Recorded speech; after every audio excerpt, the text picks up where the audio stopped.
Qala al-mu'allif rahimahullahu ta'ala wa nafa'ana Allah bi ulumihim. Rabbi zidna ilman nafi'an warzuqna fahman wasi'an wa amalan mutaqabbalan bi rahmatika ya arhamar rahimin. Bismillahirrahmanirrahim. Al-faslur rabi'u fi bayani adadil ulum. Fal ilmu zahirul lahusna asarafan wa haza ilmul batin lahusna asarafan. Faqussima bainal awami wal khawas wa khassil khawas ala qadril isti'dad. Fal ulumu munhasiratun fi arba'ati anwa'in. Al-awwalu zahiru syariah minal amri wan nahyi wa syairil ahkam. As-sani batinu syariah wa yusamma ilmu tariqah. As-salisu batinul tariqah wa yusamma ilmu ma'rifah. Ar-rabi'u batnul bawatin wa yusamma ilmu haqiqah. Wala budda min husuliha kulliha kama qala Rasulullah sallallahu alaihi wasallam, as-syari'atu sajaratun wa tariqatu awsuluha wal ma'rifatu awraquha wal haqiqatu asmaruha. Wal Qur'anu jam'un bi jami'iha bid dilalati wal isyarati tafsir wa ta'wila. Qala sahibul majma'i rahimahullah ta'ala. Tentang macam-macam ilmu. Ilmu lahir memiliki 12 macam. Begitu juga ilmu batin. Kemudian dibagi untuk golongan awam, golongan khawas, dan golongan khawasil khawas sesuai dengan kemampuan. Semua ilmu itu lantas diringkas ke dalam 4 bagian. Pertama, syariat lahiriah seperti perintah dan larangan serta hukum-hukum lainnya. Kedua, syariat batinnya yang disebut ilmu tarekat. Ketiga, tarekat batinnya yang disebut ilmu ma'rifat. Keempat, batin yang disebut ilmu hakikat. Keempat, ilmu tersebut harus dikuasai. Sebagaimana Rasulullah SAW bersabda, syariat bagaikan pohon, tarekat bagaikan cabangnya, ma'rifat bagaikan daunnya, dan hakikat adalah buahnya. Al-Quran telah mencakup keempat ilmu tersebut melalui dilalah dan isyarah secara tafsir maupun takwil. Pengarang kitab Al-Majma' berkata, At-tafsiru lil awami wa ta'wilil khawas li'annahumul ulama'ul rasyihun wa manar rasuhin nabatu wal istiqraru wal istihkamu bil ilm kasajaratin nahli asluha sabitun bil ard wa far'uha bisan wa hajar rusuhu natijatul kalimatit thayyibah al marru'ah bil lubbil qalbi ba'da tasfiyah. Wa qad ataqa qawluhu ta'ala warrasihuna fil ilm ala qawlihi ta'ala illallah ala ahlil aqwal. Qala sahibut tafsir kabir law futiha hajal babul lan fatahat abwabul batin summal abdu ma'murun bi qiyamil amri wan nahy wa muhalafatin nafsi fi kulli dairah min haji dawaidil arba'in. Pan nafsu tuwaswisu fi dairati syariah minal mukhalafat wa fi dairati tariqat minal muwafaqah talbisan kada wal nubuwah wal wilayah wa fi dairatil ma'rifah minasyirkil khafi minan nuraniyah kada wa rububiyah kama qala Allah ta'ala afara'aita man ittakhadha ilahahu hawa. Tafsir itu untuk orang awam, sedangkan takwil untuk orang-orang khawas, karena mereka adalah ulama yang rusuh yang akuah kokoh dan teguh dalam pengemban ilmu seperti pohon kurma. Akarnya menancap kuat di dalam tanah dan cabangnya menjulang ke langit.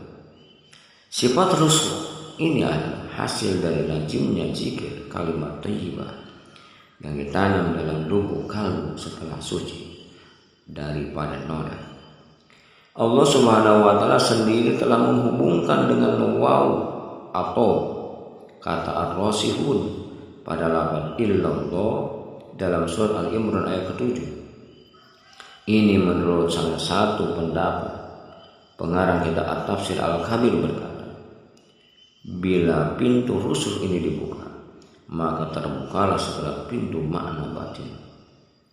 Intinya, setiap hamba disuruh menjalankan semua perintah dan menjauhi semua larangan, serta melawan hawa nafsu di setiap tingkatan 4 ilmu ini, yaitu syariat, tarekat, makrifat, dan hakikat.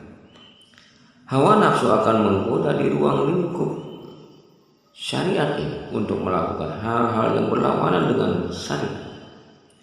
Di ruang lingkup tarekat, hawa nafsu menggoda untuk melakukan sesuatu yang sesuai syariat tapi menipu, seperti mengaku nabi dan wali di tingkatan makrifat.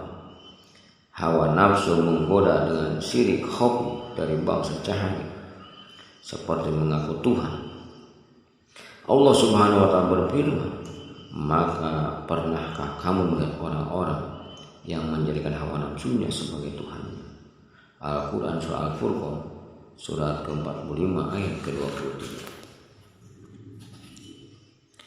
Wa amma dairatul haqiqat fala madkhala fiha lisyaitan wan nafsi wal malaikah lianna ghairallahu ta'ala yahtariqu fiha kama qala Jibril alaihi salam law danautu unmatan lahtaraktu fayakhallasul abdu indani nizi minal hasmani an-nafsi wa syaitan fayakunu mukhlasan kama qala Allah ta'ala fa bi'izzatika la uyannakum azma'ina illa ibadaka minhumul mukhlasin wa man lam yasir ilal haqiqah lam yakun mukhlasan lianna sifatul basyariyah la tafna illa bitajalli zat wa la tartafiul juhuliyah illa bi ma'rifatiz zat subhanahu wa ta'ala fayu'allimuhu Allah bila wasitati min ladunhu ilman laduniyan fayarifahu bi ta'rifihi wa ya'budahu bi ta'limihi kal Khadir alaihi salam wa hunaka yushahidul arwahul qudsiyah wa ya'rifu nabiyya Muhammad sallallahu alaihi wasallam fatantabiqu nihayatuhu ila bidayatihi wal anbiya'u yubashshirunahu bil wisalil abadi kama qala Allah ta'ala wa hasuna ulaika rafiqa. Adapun di ruang lingkup hakikat, setan, nafsu dan malaikat tidak dapat masuk, karena selain Allah Subhanahu wa ta'ala semua makhluk akan terbakar. Jibril alaihissalam berkata, andaikan aku masuk meski seujung jari ke dalam ini, sungguh aku akan terbakar. Di sini derajat hakikat hamba selamat dari perseteruan dengan setan dan hawa nafsu, dan dia menjadi hamba yang tersucikan atau mukhlas. Sebagaimana firman Allah Subhanahu wa ta'ala, demi kemuliaan pasti aku akan menyesatkan mereka semua kecuali hamba-hambamu yang terpilih di antara mereka. Al-Quran surah Shad surat ke-38 ayat 82 hingga 83. Adapun hamba yang tidak sampai pada tingkatan hakikat, tidak mukhlas atau tersucikan, ini berarti bahwa sifat kemanusiaan itu tidak akan hancur kecuali dengan tazali jad, dan kebodohan tidak akan hilang kecuali dengan makrifat jad. Sehingga tingkatan ini Allah Subhanahu memberi ilmu pada hamba dari sisinya tanpa perantara berupa ilmu laduni, maka dia mengenal Allah Subhanahu wa ta'ala dengan perkenalannya dan beribadah padanya dengan pengajaran darinya seperti Nabi Khidir alaihissalam. Di tingkatan hakikat ini, hamba menyaksikan roh kudsi dan mengenali Nabi Muhammad SAW secara hakiki. Maka roh akhir, roh jismani hamba harmoni menyatu pada roh permulaan, yaitu roh kudsi. Dan seluruh Nabi menyampaikan kabar gembira bahwa ia telah husul selamanya pada Allah Subhanahu wa Ta'ala, sebagai firman Allah Subhanahu wa Ta'ala, dan mereka itulah teman yang sebaik-baiknya. Al-Quran surah An-Nisa surat keempat ayat 69. Paman lam yasil bihajal ilmi lam yakun aliman bil haqiqah walau qara'a alfa minal kutubi bihaisu la yablughu ila ruhaniyah. Fa'amalul jismaniyah bi zahiril ulum jajahul jannata faqat wa tajalla aksu sifati bi amma fal alimu la yadkhulu bi mujarradi ilmi zahir illa haramal qudsi wal qurbah li'annahu alam at-tayra wa at-tayra la yatiru illa bi janahi fal abdul ladzi ya'lamul ilmain az-zahir wal batin yasiru ila zalikal alim kama qala Allah ta'ala fil hadisil qudsi ya ibadi ija aradta an tadkhula akhrawni fala taltafit ilal mulki wal malakut wal jabarut li'anna al mulka syaitanul an wal malakut syaitanul an.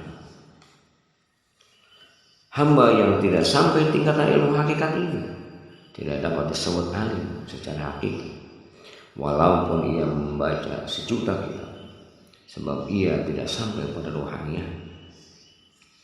Adapun amal ibadah jasmani adalah dengan ilmu lahir yang pahalanya berupa surga saja, dan penyaksian tajalli sifat-sifat yang bertentangan. Orang alim tidak akan masuk ke alam roh kudsi dan alam kurbah hanya dengan ilmu lahir ini, sebab ia merupakan alam terbang, dan terbang harus menggunakan dua sayap, sehingga hanya hamba yang menguasai ilmu lahir dan ilmu batin dua sayap yang sampai ke alam al-kurbah tersebut. Sebagaimana firman Allah Subhanahu wa Ta'ala dalam hadis qudsi, wahai hamba, jika engkau ingin masuk ke haramku, maka engkau jangan menoleh ke alam mulki, alam malakut, dan alam jabarut. Karena alam mulki adalah setannya orang diam, orang alim. Alam malakut adalah setannya orang alim. Wal jaburut wa syaitanul waqi man radiya bi ahadi minhum fa huwa matrudun indi.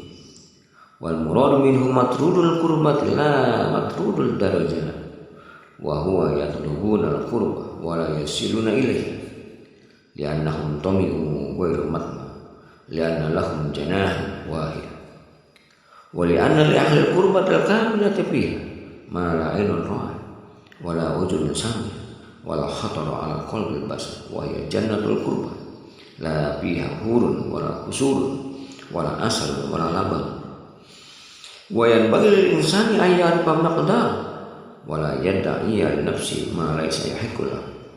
Qala Amirul Mukminin Ali bin Abi Thalib karramallahu wajhahu rahimallahu humra'an arafa qadra wa lam yata'adda tawra wa yafadu lisanahu wa lam yudayyi umrahu.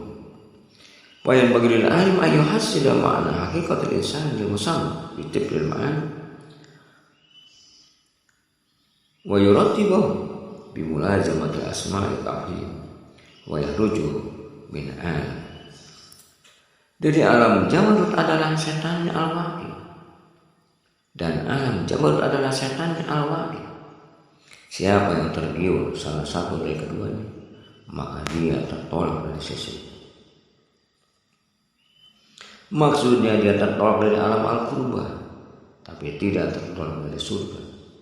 Sejatinya mereka mencari alam al-qurbah, tapi mereka justru tidak sampai padanya, lantaran tergiur yang bukan mestinya, dan lantaran mereka hanya memiliki satu sayap saja, yaitu ilmu lahir. Selain itu, karena ahli qurbah yang telah sempurna ini, balasannya adalah surga yang tak pernah dilihat manusia, tak pernah terdengar oleh telinga, dan tidak pernah terdetik di dalam kalbu manusia, yakni surga al-qurba. Tidak ada bidadari, istana, madu atau susu di dalamnya. Maka hendaknya manusia mengetahui kualitas diri. Jangan mengaku-ngaku makom yang tidak layak baginya. Amirul Mukminin Ali bin Abi Thalib berkata radhiyallahu anhu, karamallahu wajhahu, berkata, Allah menyayangi orang-orang yang menyadari kualitas diri dan tidak mendaku makom ruhani yang belum dicapai, menjaga lisannya dan tidak menyia-nyiakan usia.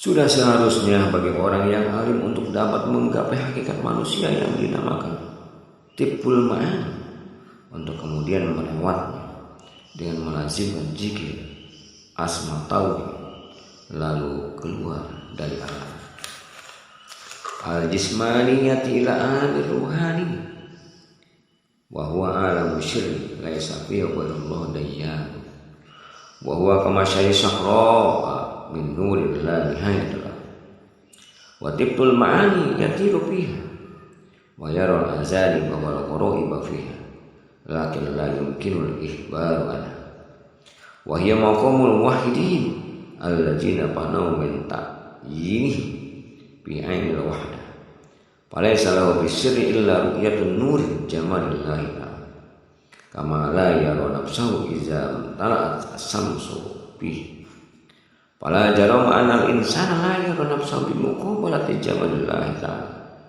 bi qulabatil hayrat wal mahwiyah bi nafsihi, wa kama qala Isa bin Maryam alaihi salam, la yalijal insanu illa malakuti samawati hatta yuladu marratain kan yuladu tanzu marratain. Jasmani menuju alam rohani, yang alam syirki, yang di dalamnya tidak ada selain Allah Subhanahu wa ta'ala. Ia semisal padang luas dari cahaya yang tak terbatas. Tibbul ma'ani ini akan terbang ke alam al-qurba sehingga dapat melihat berbagai keajaiban dan memahami hal-hal yang gaib atau yang garib tentang Allah Subhanahu wa ta'ala yang tidak mungkin untuk menjelaskan. Ini adalah makom para ahli tauhid yang lenyap dari identitas diri mereka ke dalam wahdah Allah. Di dalam sini mereka tidak ada yang merasakan selain melihat cahaya keindahannya zaman itu. Seperti orang yang tidak bisa melihat ketika sinar matahari memenuhi dirinya, maka tidak didapat lagi. Manusia yang berhadapan dengan jamalnya tidak akan mampu melihat dirinya karena tertimpa hayrul dan mahwiyah. Nabi Isa alaihissalam bersabda, manusia tidak akan masuk ke malakut langit hingga dilahirkan 2 kali, seperti burung yang dilahirkan 2 kali.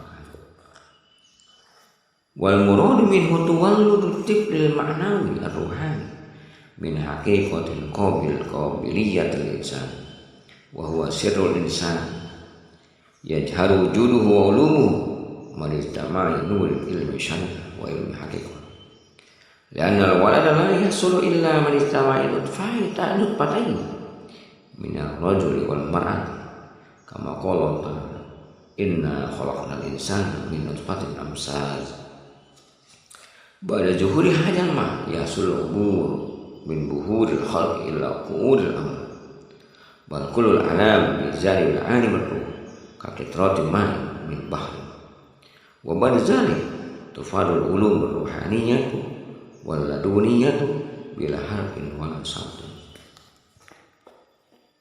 Yang dimaksud kelahiran kedua adalah lahirnya roh tiblul ma'ani, hasil kompetensi manusia mengolah al-insan al-hakiki. Tiblul ma'ani adalah sirri yang ada dalam diri manusia yang wujud serta ilmunya muncul dari perpaduan cahaya ilmu salih dan ilmu hakikat, sebagaimana bayi hasil dari perpaduan sperma dan ovum dari laki dan perempuan. Allah Subhanahu wa ta'ala berfirman, sungguh kami telah menciptakan manusia dari setetes mani yang bercampur. Al-Quran Surah Insan surah 76 ayat kedua. Setelah tiblul ma'ani lahir, seorang ahli makrifat mampu menyeberang dari lautan makhluk hingga yang terdalam. Bahkan semua alam di sekitar alam roh bagai setetes air laut. Setelah itu ilmu-ilmu rohani dan ilmu laduni akan datang melimpah tanpa huruf dan tanpa suara. Wallahu a'lam bishawab.